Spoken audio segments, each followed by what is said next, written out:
더 나가서 지금 이렇게 잔뜩 벌려놓고 해봤는데 세계가 정말 이상한 세계가 출현하고 있거든.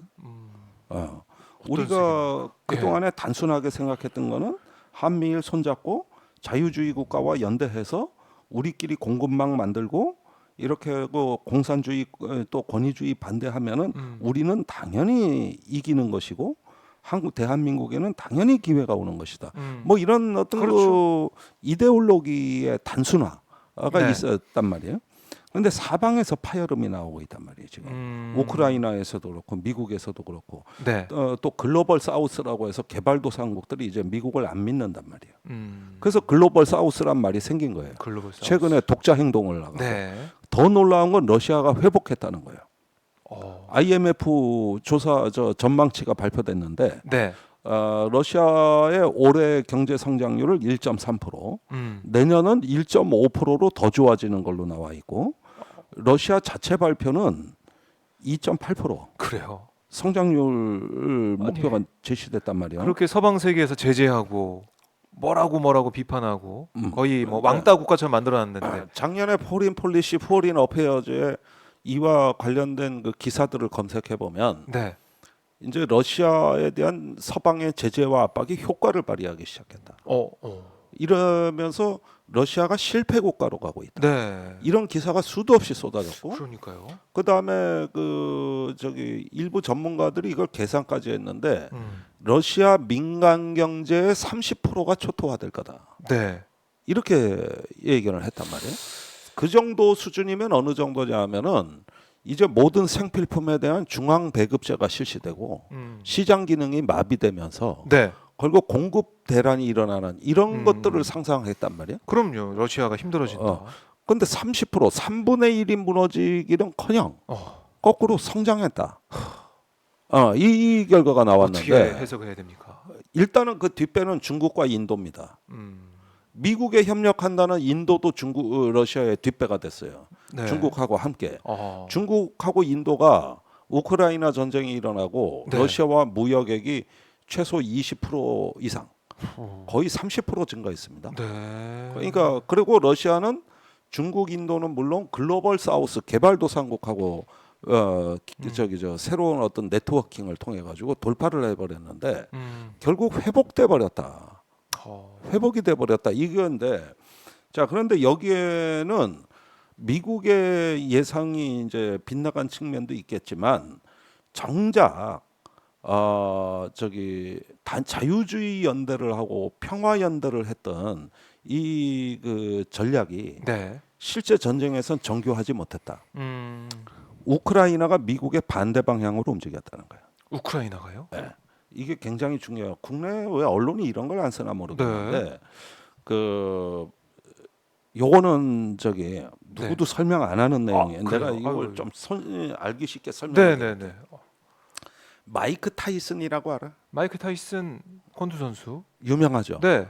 주로 끝판 장렬하는 펀치는 레프트 훅에서 나와. 그게 결정타군요. 그래서 한번 휘청거릴 때 네. 마지막으로 라이트 훅으로 이제 다운시키거든. 네. 주로 이렇게 하다가 레프트 훅으로 딱 여기서 날라올 때 대비를 못하고 대부분 무너지더만 그 다음에 라이트 훅 아니면 어퍼컷 네. 이렇게 해서 게임이 끝나. 근데 이게 바로 미국이 싸우는 방식이야. 잘 봐봐요. 우리가 6.25 전쟁 때 네. 한국군은 낙동강까지 이제 밀려가지고 했는데 미군이 와가지고 거기서 이제 그 반격을 하기 시작했는데 우리 군이 고집했던 방식은 뭐냐? 낙동강 전선에서 인민군이 밀고 내려온 것과 반대 방향으로 밀고 올라가는 거. 이런 대로 전쟁을 선호하는 거지. 네. 그러니까 낙동강 전선을 집착을 하는 거야. 여기 내주면 안 된다. 메가더의 생각은 달랐지. 인천으로 들어오는 거지. 이게 레프트 훅. 그렇네요. 왼쪽이. 왼쪽으로 이렇게 레프트 훅으로 해가지고 옆에서 쳐버리니까. 옆에서. 이 전체 판이 흔들리잖아. 이걸 갖다가 센터 오브 그래비티, 전략의 중심을 타격한다는 개념이거든.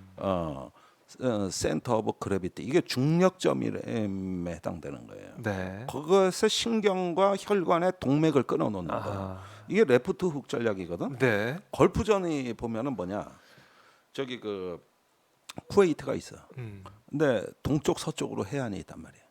그런데 쿠웨이트는 서쪽에 동쪽에서 네. 미국 항공모함이 와 있고 여기에 그 주력이 와가지고 쿠웨이트로 이제 입성하리라고 보고 네. 모든 기갑 전략과 방어 전략을 그쪽 동부 해안에다가 다 직결을 시켰는데 네. 거기에서 미군이 소규모 전력으로 알짱알짱 거리는데 이 주공 전력은 어디로부터 들어왔느냐? 저쪽 서쪽으로 들어온 거지. 이게 이제 걸프전에서 레프트 훅 스트라이크라 그러는 거야. 허를 찔렀네요. 네. 그러면은 이번에 우크라이나 전쟁에 미국이 보기에 적절한 작전이라는 건 뭐냐? 이거는 뭐냐면은 크림반도하고 네. 러시아 본토를 연결하는 지역이 헤르손이야, 남부에. 그러면 여태까지 서방이 무기를 많이 지원해 줬으니 젤렌스키 대통령이 그 무기를 집중해서 헤르손을 공격해서 이 크림반도와 러시아를 잇는 중간에 신경과 동맥을 끊어버리는 이게 바로 미국의 개념이야. 이렇게 작전이 갔었어야 돼. 미국이 원하는 방향으로 이렇게 갔었으면 어떻게 되느냐? 그 다음에 흑해 재해권을 우크라이나가 확보할 수 있는 거야. 그러면은 지금 농산물 수출이 저기 해상으로 안 되니까 폴란드, 슬로바키아로 이렇게 돌아서 가니까 네. 그 나라들이 우크라이나 농산물 통과 안 시킨 거 아닙니까? 그래가지고 싸움이 벌어져서 지금 갈등 관계로 간 거 아니에요. 네. 그냥 재해권을 확보하면 그렇죠. 그것도 해결되고. 그래가지고 바다를 지배했었어야 돼. 이게 바로 미국의 전쟁 사상이에요. 근데 실상은 어떻게 됐느냐? 실상은 이 도네츠크와 루한스크의 그 뺏긴 영토 실지 회복에 집착하는 거지. 그런데 이 전선 길이가 우크라이나 동부 전선이 3,000km가 넘어. 꾸불꾸불해서.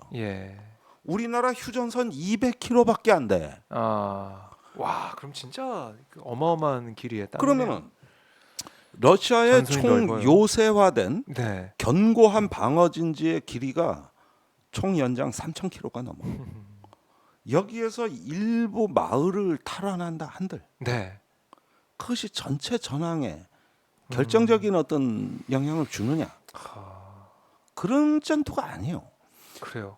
우크라이나가 대반격을 한다 그러는데 대반격이라는 것은 최소한 연대급 이상의 대부대가 동원되는 파상 공격을 할 때 그걸 대반격이라고 하는 건데 네. 이렇게 긴 전선에 걸쳐 가지고 여기저기 탈환하려고 하니까 어떻게 돼? 대대급 이하의 소규모 전투만 할 수밖에 없었던 거고 산발적인 전투밖에 하지 못했다. 네. 시간은 이게 바로 대공세라고 할 수 있느냐? 대공세는커녕 그냥 소규모 찝쩍거리는 잽이라고 이거는. 야. 그러지 말고 예. 헤르손을 강타해서 신경과 돌맥을 끊어놓는 거. 이걸 뭐라고? 레프트 훅. 레프트 훅. 그다음에 바다로부터 가해지는 라이트 훅. 네. 이렇게 해가지고 러시아의 전략적 타격을 가해는데 집중을 했더라면 이게 이제 미국이 선호하는 전쟁인데. 막상 한국군은 낙동강 전선이 더 중요한 거야. 그렇지 우크라이나도 뺏긴 땅을 저 앞에 있어. 그러니까 그 실지 회복, 물리적 영토 회복에 지나치게 집착한 나머지 전력이 전체가 다 분산이 돼 버려 가지고 의미 있는 성과를 거두지 못한 것이죠. 이렇게 되면은 밑빠진 독에 물 붓기야. 밑빠진 독에 물 붓기가 될 수 그 많은 포탄, 그렇죠. 그 차량, 지원을 어마어마하게 해주지 않습니까? 어마어마했는데 끝이 없는 거야. 거기에 러시아의 사중 방어막 그 견고한 방어선이 의외로 견고해. 안 뚫려. 금방 무너질 것처럼 보이는데 러시아군이 절대 안 그래요. 그러니까 이런 상황이 되다 보니까 더 지원하기가 끔찍해진 거야. 그러니까 이 문제는 후방에서 미국과 나토가 마치 무기만 압도적으로 대응해주면 러시아가 지쳐나가 떨어질 것이라는 안이한 생각을 하고 이렇게 덤볐는데 이게 사실상 실패하고 있다는 게 요 며칠 사이에 거의 드러나는 중이에요. 아, 그러면 거기에다가 흑해 재해권이 확보가 안 되니까 네. 농산물을 음. 바다를 통해서 수가 항구를 없어. 통해서 내보내질 못하고 있는 거야. 네. 이게 우크라이나의 결정적 타격이 돼 버린 거지. 음. 그러면은 지금 이러는 동안에 미 공화당이 더 이상의 우크라이나 지원을 반대하고 나섰거든요. 네. 얼마 전에만 해도 이게 당론은 아니었다고. 그냥 개별 의원들의 의견이었는데 네. 이번에 연방 예산 심의 과정에서 나온 이 하원 의장 해임 사태로 가게 된 게 결정적인 이유가 우크라이나 지원이었어요. 거기에 230억 달러를 우선 줘야 된다고. 이게 반대하면서 여기서 틀어진 거거든. 네. 그러면 바이든은 공화당하고 연방 예산을 잘 통과시키려면 우크라이나 지원을 이번에 안 하겠다 그래야 되는데 그렇게 그럴 될 수가 없는 없잖아요. 거지. 예. 그럴 수가 없는 거지. 그랬다가는 완전히 이 전쟁은 진다고. 그렇죠. 야. 지금 상황이 이렇게 된 겁니다. 이게. 네. 이게 미국의 정치에 균열을 내고 자유주의 국가들의 연대에 균열을 내버린 거야. 이게요. 야. 그러면은 보십시오. 미국에서 지금쯤 또 하나의 베트남전 악몽이 이게 그렇죠. 그런 얘기 나올 수밖에 없죠, 지금. 되살아날 수 있는 거란 말이에요.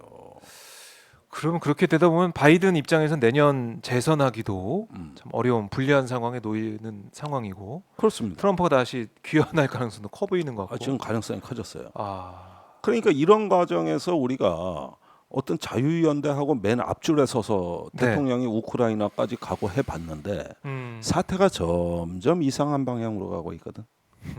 이걸 이게 지난 연휴 때 일어난 일이에요. 네.